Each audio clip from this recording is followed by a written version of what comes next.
دوپہر کی چمکتی دھوپ میں لاہور کے ایک پوش کالونی میں واقع متوسط طبقے کے گھر کی چھت پر تانیہ کپڑے سکھا رہی تھی۔ اس کی نظریں وقفے وقفے سے نیچے لان کی طرف جا رہی تھیں، جہاں ابراہیم اپنے تایا اور مالی کے ساتھ کچھ پودے لگا رہا تھا۔ وہیں ابراہیم، جس کے ساتھ اس کا نکاح بچپن میں ہی طے کر دیا گیا تھا، ایک ایسا رشتہ جو نہ اس نے مانگا تھا اور نہ کبھی اپنایا۔ نیچے صحن میں ہنسی کی آواز ابھری، ابراہیم بیٹا، یہ پودا ذرا دھیان سے، یہ تیرے بابا کا پسندیدہ تھا، تایا جی نے مسکرا کر کہا۔ ابراہیم نے گردن گھما کر اوپر دیکھا۔ تانیہ کی نظر ملی تو وہ وہیں نظریں چرا گئی۔ ابراہیم اکثر ہی تایا سے ملنے یا ان کے بلانے پر وہاں آیا کرتا تھا۔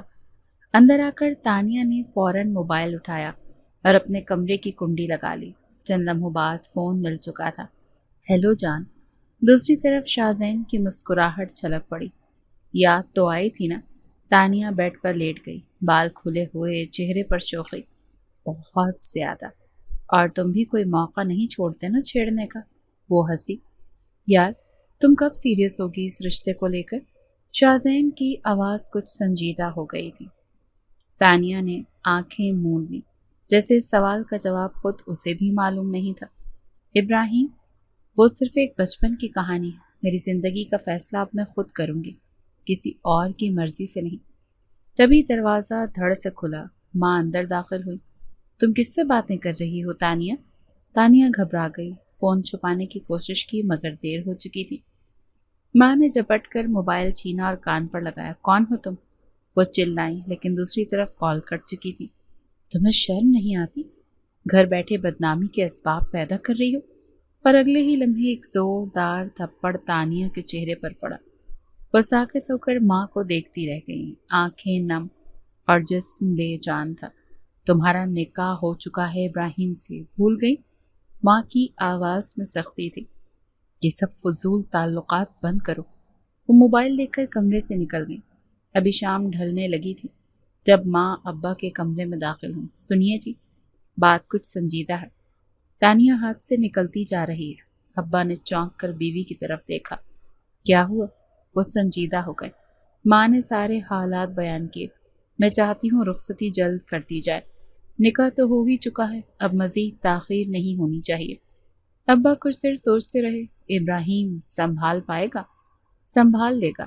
تانیہ کو ہم اگر وقت دیں گے تو وہ خود کو آزاد سمجھنے لگے گی۔ ابھی سے قابو پانا ضروری ہے۔